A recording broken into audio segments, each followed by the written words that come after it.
Okay, this is it. Okay, the original idea of having different items. So if we come over here, we can see what Missile Wars was originally bound to be.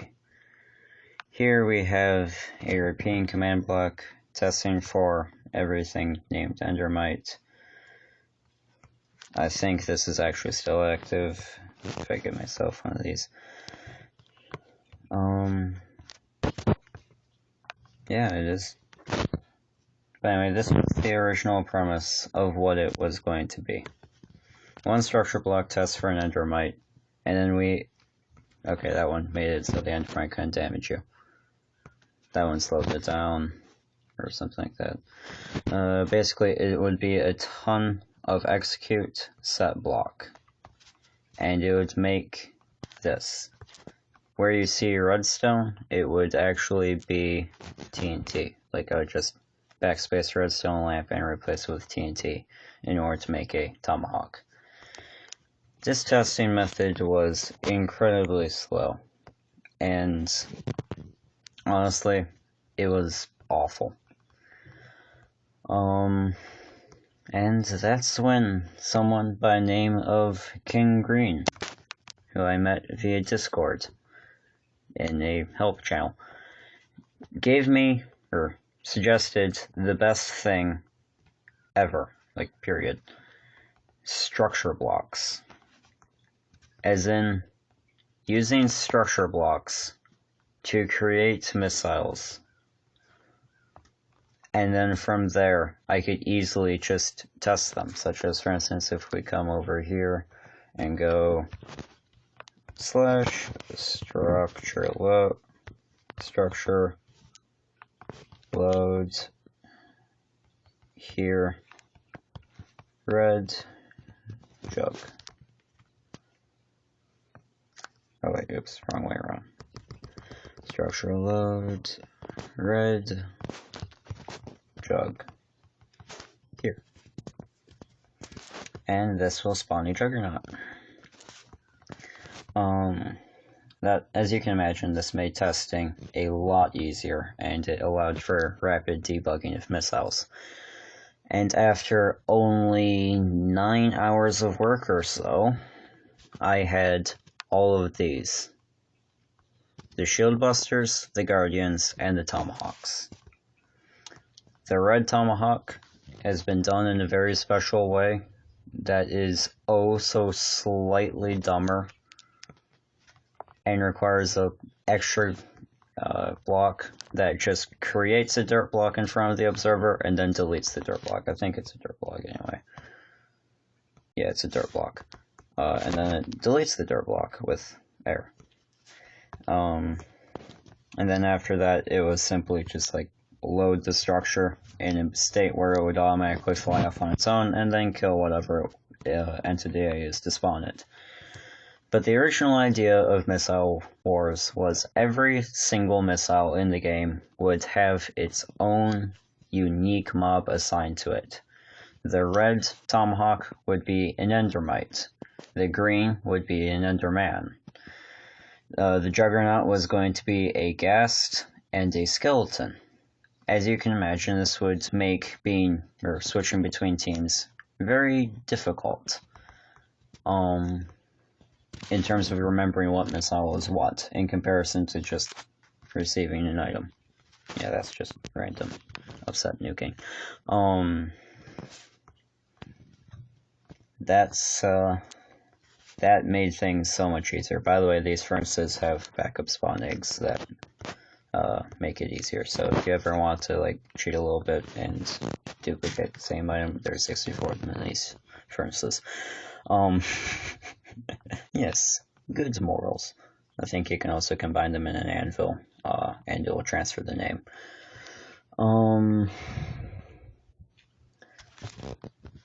So making all these missiles wasn't particularly difficult. It's just build the original Java version and then adapt it into a version that works on Bedrock, with the Guardian and Shield Buster being by far the most heavily augmented. The Shield Buster in traditional Missile Wars is very different than what it is in this. I'm sorry, I am not very good at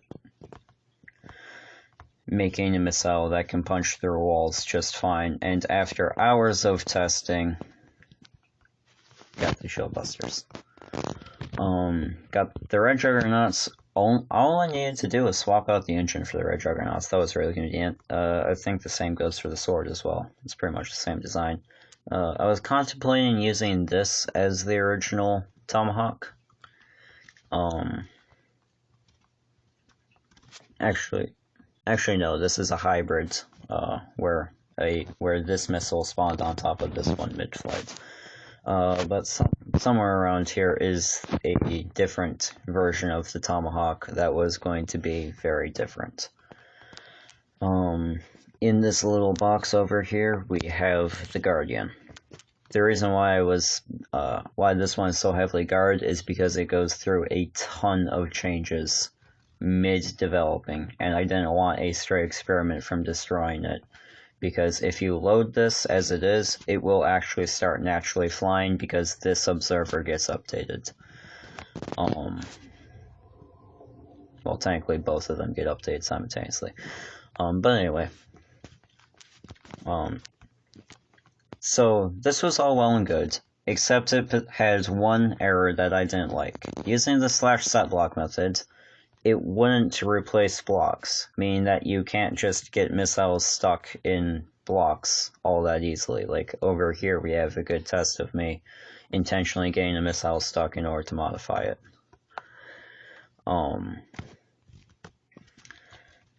And then enter the structure voids. /give what on earth? No. S structure void. The structure void allowed for everything I wanted in every way possible. Like, I could not be happier. And yeah, it's perfect. So with that knowledge, that's how the missiles work. Man, my talking points shut down on me. Why? I need my talking points. So making all the missiles, that was the easy part.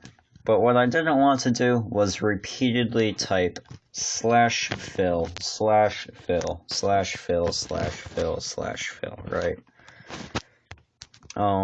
So my friend, who we'll call GG Biscuit, because that is his IGN, made this quartz box for me. He also made the sign over here. I created the word wars in the emerald blocks. He created these barriers. He created the glass walls. He created the water. He assisted in making the portals. I want a barrier. And yeah, he was very helpful in many ways. As you can see, he did a lot in terms of like world guard and whatnot, in order to prevent things that we don't want from happening. So I could have done this, and to some degree I did end up doing this. Oh dear. To some degree I did end up doing this in the form of setting up the reset button, which /fills a series of things. At first I was testing it with alternating dirt and stone to make sure that they didn't overlap, but eventually I got into the groove of it, and I managed to create this entire monstrosity here that resets the portals and sets things to air where they need to be. GG made this system over here. I did all of the redstone. If you watched a previous one, you would know that this entire thing was a misadventure that never got ended up being used. These were the original method of testing the portal in conjunction with this broken portal down here. Over here, we have the timer that will automatically repair the timer. So when you're waiting for those redstone lamps up there to turn back on, you're actually waiting for this clock to finish. And that's because a piece of redstone dust over here that I'm standing on will be destroyed. The pulse will continue going around, and then it will be terminated. This was a bad idea, giving players health potions, because it spams the inventory a incredible amount, and that was very, very bad. This here is the randomizer. But anyway, back to my talking points. So Bedrock doesn't really have a good method of world guard, such as, for instance, in Missile Wars, Seth Bling beautifully uses a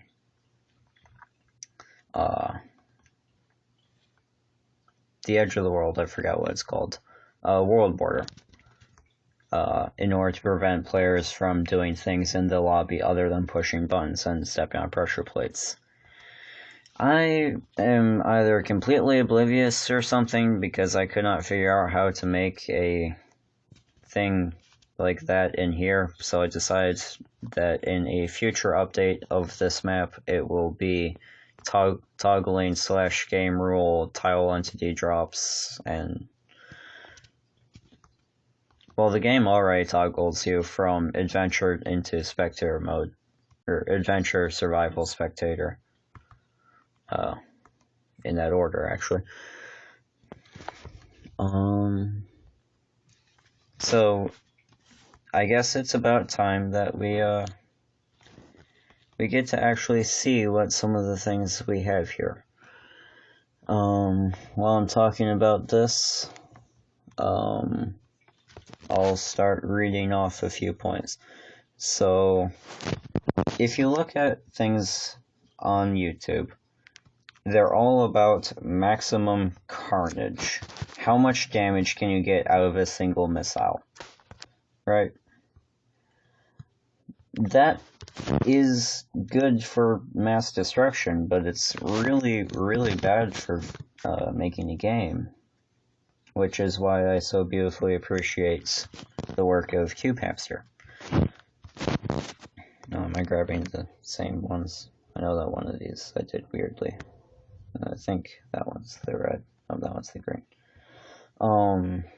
Because Cube Hamster was skilled enough in the art of making these that he could actually make fun, missiles. Why on earth is that there?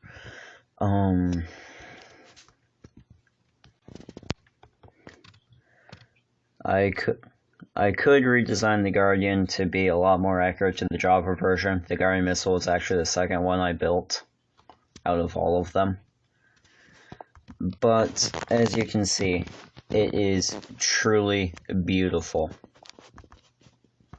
Let me fly, let me fly, let me fly, let me fly. Like, it is a beautiful, chunky fort.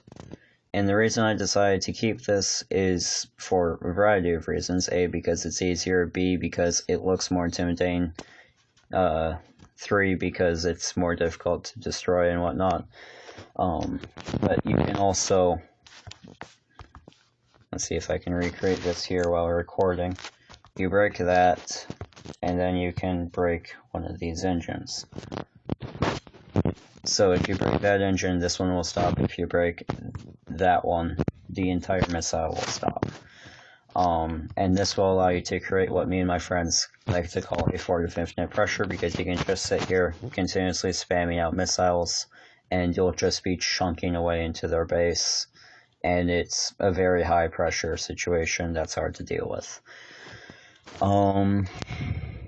The Tomahawk, for a period of time, was incredibly overpowered because of the amount of lag, which is why I had to redesign it from what Cube Hamster originally had, to have this little shelf over here to prevent the primer TNT from igniting prematurely and just or sorry, so that the players could prematurely ignite the primer TNT. Important thing there. The Shield Buster I'm really unhappy with. Like, this is the best I could come up with in terms of creating something. Oh my word, why? We'll just analyze it from over here. As you can see, it's not exactly the greatest. You can just shoot this piece of TNT right here, or you can shoot the one back here, or you can shoot one of the ones back, no, not back here, but you know, the second farthest back, and all of that will break it, or you can break that one, and that particular slime block, and it will stop the flying machine in its entirety. It's a very fragile fragile missile that I'm not particularly happy with. I decided to give the players a lot more arrows than in a normal game because it just generally equals out and helps laggy players more than it hurts them, because they can be used both offensively and defensively, which I personally think is quite beautiful. The barriers are very obviously a defensive weapon. However, if you're on a fort of infinite pressure, then you can use barriers in order to block incoming arrow shots, so you can just sit here spamming out missiles. Oh, I can give you guys a better example of the Tomahawk. So it used to be that piece of TNT that's currently visible, but that one in front of the slime block, that's the main piece of TNT you need to aim for in order to destroy this. The problem is, if it's laggy, this slime block will just launch the piece of TNT through all the other components of the missile, and you cannot destroy it. Like, you can take out this entire top bit, and it'll keep going. Currently, it's a low lag game. It's only laggy because I'm recording. But as you can see, that didn't even come close to destroying the entire missile like it normally would. But in a more laggy environment, that piece of TNT would just no-clip all the way through the missile. That's why I had to create a little shelf there so that the TNT, for some reason, gets stuck in the little shelf and it doesn't move around more than it should. In case you didn't hear earlier, that the Guardian is codenamed Fort of Justice in honor of Nebris, who's pretty good and also made getting the specs of Missile Wars so much easier by using his footage. I'm very sorry. I spent over 5 hours of scrubbing footage, and I could not figure out how to spell this cat's name. I know it's phonetically pronounced Ushi. I'm sorry. It's probably spelled wrong, but it is what it is. Also, just before recording, I accidentally /killed all entities, and if I recall correctly, Ushi was a tuxedo cat or a Siamese. When I was buying cats, I didn't find any tuxedo cats, so Ushi is now a Siamese. So the version of Missile Wars that Seth Bling later came out with has a much taller wall, but it also utilizes a couple things. First of all, the wall is spaced every 20 blocks or so that when you land, you only have a heart and a half. But the other thing it relies upon is bigger portals, which we don't have here in Bedrock Edition. So I personally really like the older design because it actually reduces the amount of TNT going into the wall. It makes defending slightly harder. It makes attacking slightly harder. But it also seems to make the games go faster because you don't have so much extra glass in unnecessary layers. I guess just for kicks and giggles, you can see me feebly attempt to ride the red swords. Yeah, it's really hard when I'm recording because it's so much more laggy than normal. The swords required some modification of design. Normally this front bit would be 5 blocks of TNT long, and this middle bit would only be 3, but because we're on Bedrock Edition, it needs to be changed. I don't know if there's a good way to do that in another way, but it is what it is. The game might actually end. Okay, no, it won't. And all you need to see now is the Dreadnought. Yes, classic. But anyway. So, bugs. The distribution system will always keeps ticking after the game is over. I'm fairly certain I've successfully patched that as of late, but there is a non-zero chance that it's still bugged. I wasn't really trying to write that missile, I'm looking at a different screen. But just in case it does bug out, you need to go into it and... What happened to my normal ports? You need to go into it and... Okay, where is this wall? Let me out. So, if the distribution system keeps ticking afterwards, then you'll want to come over here, carefully avoiding all the redstone you can. And then you need to drop down here and break that. The reason why you don't want to stand on redstone is because the structures will, or the eggs will spawn at your feet. And I was too tired when I was thinking about making them, and I created them in such a way that they don't have structure voids in them. So they'll just delete whatever block you're standing on if it's not a whole block. Such as, for instance, this would be fine, this would be fine, this would be fine, this would not be, this would not be. By the way, once that's done, once it's done ticking around and the clock has stopped giving you items, then you just replace that, drop your items, and slash kill yourself.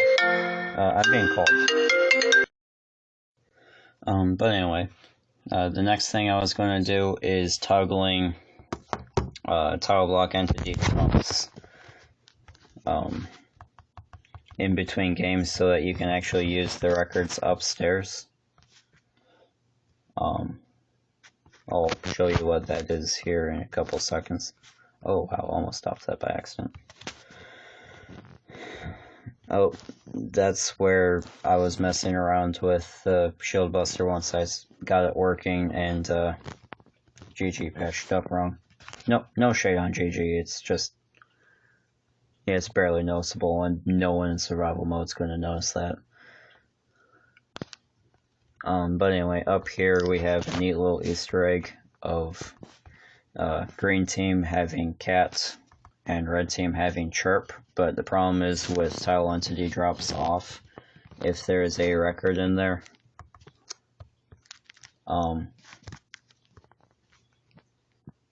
Yeah. First of all, I didn't mean to delete that jukebox. But second of all, you don't get back. Like, it just gets deleted.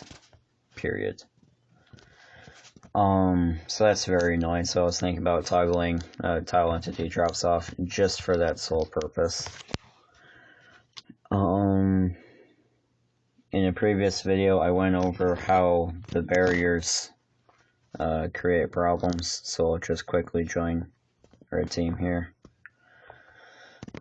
Come over here.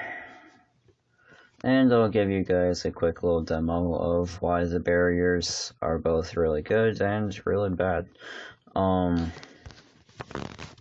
So I don't know what the cause of this is. So if you throw a barrier straight up, it will spawn instantly. Mind you, the structure block for the barrier spawns right in this corner where I'm tapping. So it's not even, it's flying for like one game tick and then spawns it in. I don't know why.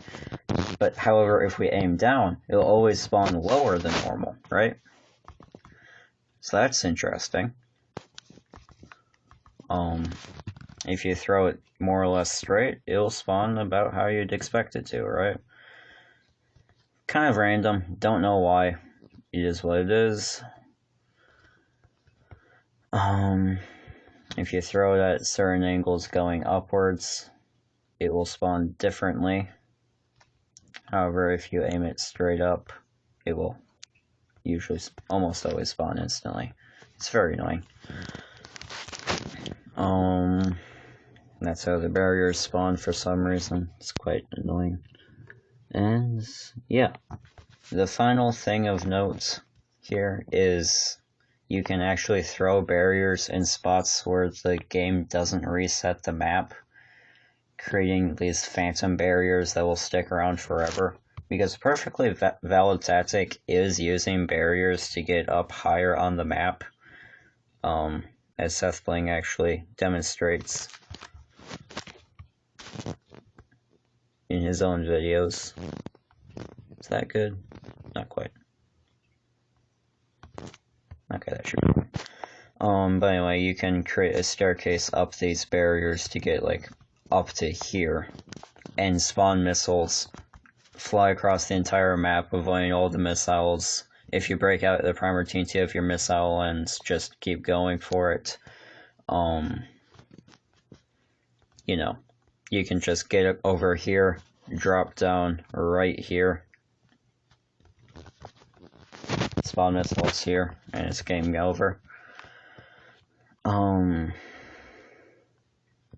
Another thing you can do is you can throw a snowball straight up along the edge of this, or if you have good placement, you can put it like there, and it will break the obsidian of the portal and thusly delete the portal.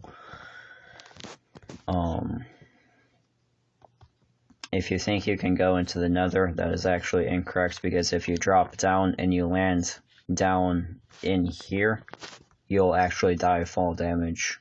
And this is a 4-block jump from the glass over to the portal. So you can, in theory, go to the nether in this. I would just not recommend it. Especially since last I know that my friends went bed happy in the nether, so it's an absolute wasteland. And yeah, that is that. Missile Wars. All of it.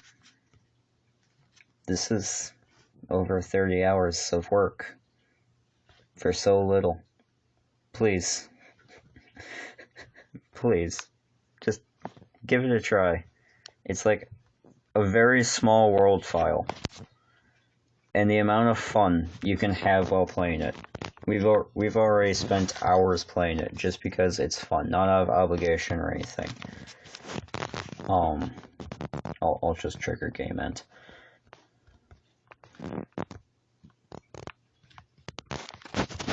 Fine. I'll do it this way. Oh, I didn't know you could do that in creative. By the way, you can break the portals whenever and trigger game end, and these blocks are gonna go bye-bye. But anyway, it's a lot of fun. That random block is actually behind barriers, so don't think you can get down there somehow. And yeah. Oh, unfortunately, I'm not good enough at redstone to make a Pegasus. That is what it is. And a neat little feature is, upon respawning, you have no team. Oops. I have no tags, meaning that I have no team. And I'm now in adventure mode. Goodbye.